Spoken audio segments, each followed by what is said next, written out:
Hi guys. ஒரு நாள் நானும் எங்கள் அண்ணனும் டீசல் வாங்கலான்னு கேன் எடுத்துகிட்டு போனோம் பெட்ரோல் பங்க்குக்கு. டீசல்லாம் சூப்பராக ஃபில் பண்ணிட்டோம்.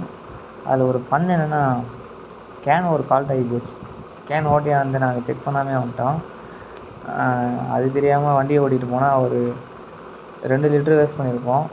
போனதே பார்க்கல, ஃபுல்லாக லீக் ஆகி போச்சு. அதுக்கப்புறம் இதில் இருக்கிற டீசலை வேறு ஒரு கேனுக்கு மாற்ற கேன் கடையை தேடின்னு இருந்தோம். ஒரு வழியாக கேன் கடையை கண்டுபிடிச்சி கேன் வாங்கினோம். அதுலேயும் ஒரு டவுட் ஆகிடுச்சு, இந்த கேனை ஓட்டையாக இருக்க போதேன்னு சொல்லிட்டு. அதை அவர்கிட்டயே செக் பண்ணி சொன்னார் நல்லா இருக்குன்ட்டு. அதுக்கப்புறம் அந்த கேனை வாங்கினோம். மாரல் ஆஃப் த ஸ்டோரி என்னென்னா, டீசல் வாங்கும்போது கேன் ஓட்டையாக இல்லையான்னு செக் பண்ணிவிட்டு வாங்கணும்.